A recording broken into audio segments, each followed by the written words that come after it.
राम राम दोस्तों। आज मेरा ब्रह्मचर्य का 11वां डे कंप्लीट हो चुका है। ठीक है, तो आज मैं एक ऐसी स्टोरी पढ़ रहा था जिसे मैं समझा कि आप लोगों के साथ भी उसे शेयर किया जाए। बहुत अच्छी स्टोरी थी, विवेकानंद की थी, जो कि हम सभी के इंस्पिरेशन है ब्रह्मचर्य जो भी पालन कर रहे हैं इंडिया में।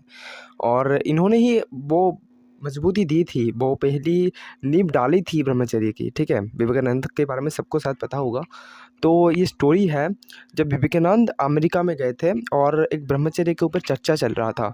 तो विवेकानंद ने बताया कि एक युवक भारत आकर के उनसे कुछ प्रश्न करता है, और जो युवक था वो अमेरिका के रह रहा था। ठीक है, उसकी जो फैमिली था वो अमेरिका शिफ्ट हो गई थी, लेकिन उसका जो फैमिली का मेन जो घर था वो इंडिया में ही था। ठीक है, तो युवक को विवेकानंद के बारे में पहले से पता था, और वो युवक कहता है कि विवेकानंद को कि कुछ दिन पहले वो एक ब्रह्मचारी था, उसका जो घर है जो युवक था जिसने विवेकानंद को जो बोला, ये प्रश्न बोला, तो उसने बोलता है कि मैं छोटे समय से ब्रह्मचर्य का पालन करता हूँ, और मुझे घर पे वैसे संस्कार दिया गया था। मेरा घर बहुत ज़्यादा हिंदुत्व के ऊपर बहुत ज़्यादा बातचीत चल रही है, मतलब चला होता है, और ब्रह्मचर्य की बहुत ज़्यादा सीख दिया जाता था। मेरे दादा दादी, मेरे पापा मामा सब मुझे अच्छी बात बताते थे, और मैंने बहुत किताबें भी पढ़ी थी, धार्मिक किताबें। मुझे ब्रह्मचर्य के बारे में बहुत कुछ पता था, इसलिए मैं ब्रह्मचर्य का पालन कर रहा था, और लगभग 2 सालों तक ब्रह्मचर्य का मैं पालन किया।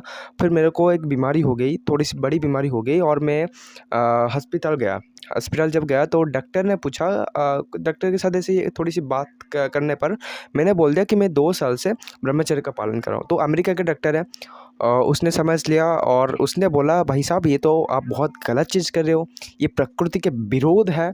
ये चीज़ जो आप कर रहे हो ये प्रकृति के विरोध है। प्रकृति ने आपको दिया है उसे निकालने के लिए, लेकिन आप तो रख रहे हो, तो इसीलिए आपको ये बीमारी हो रहा है। तभी मैं समझ रहा हूँ कि ऐसा बीमारी आपको कैसे हो सकती है।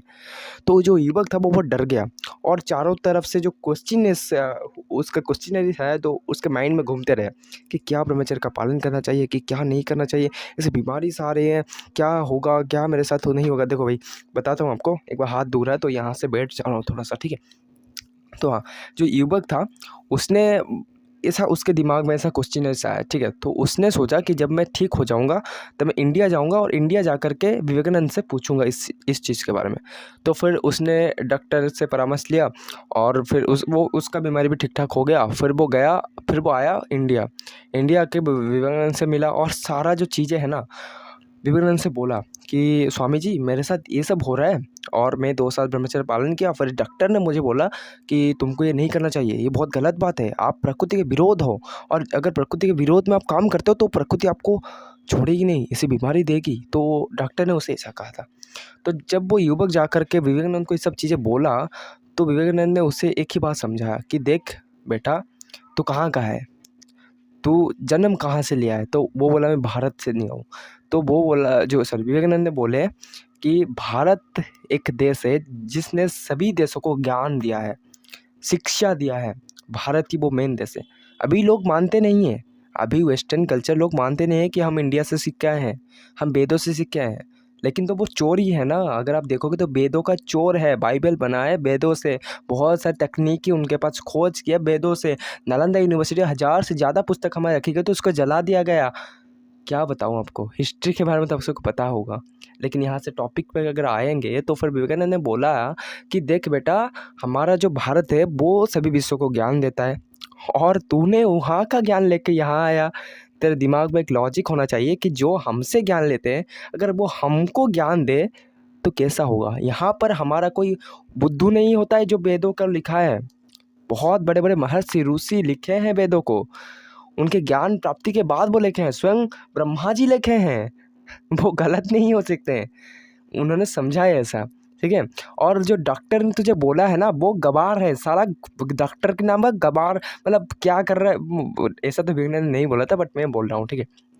तो उन्होंने इस बच्चे को समझाया कि देख बेटा, ये सब जो चीज़ें हैं ना, वो अपने दिमाग से निकाल दे, ऐसा नहीं होता है, ये सब गलत चीज़ों का। और डॉक्टर और जो इन्फ्लुएंसर अभी जो घूम रहे हैं, वैसा उनका भी कहना है, अभी अगर देखोगे यूट्यूब पे, अगर नोफाप क्या सच में करना चाहिए, अगर आप गूगल पे सर्च मार के देखो ना, एक बार इस वीडियो को खत्म होने के बाद आप एक बार जाके गूगल पे सर्च मार के देखना कि नोफाप जो है और ब्रह्मचर्य के पालन करना सही है गलत है। बहुत सारे ऐसे आर्टिकल्स आएंगे जो डॉक्टर्स के प्रिस्क्राइब्ड आर्टिकल्स होते हैं, उन वहाँ पर लिखा होंगे आपको ना महीने में तो एटलीस्ट 4-5 बार करना चाहिए, यानी कि आपको हफ्ते में 1 बार करना चाहिए, तो आपका बॉडी जो है हेल्दी रहेगा। उनका ऐसा कहना है। लेकिन हमारे वेदों का कहना है ब्रह्मचर्य 12 साल तक पालन करो स्ट्रिक्टली, हमारे वेदों का ही कहना है।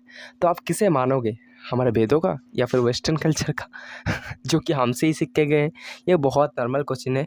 और अगर आपके दिमाग में थोड़ी सी भी कुछ चीज़ें हैं, बुद्धि है, विद्या है, तो आप सही को ही चुनोगे। और मैं सोचता हूँ आप सभी जो भी इस वीडियो को देख रहे हो सही को ही चुनोगे, और सही से ही सही रास्ते को चुन के सही दिशा में जाओगे और सही मंजिल तक पहुँचोगे। ठीक है, आशा करता हूँ आपके साथ भी वैसा हो, आप सही मंजिल तक जाके पहुँचो, ब्रह्मचर्य का पालन करो। मिलते हैं जल्दी आपसे करें बहुत नए और ख़ास वीडियो में। तब तक के लिए वंदे मातरम, जय श्री राम।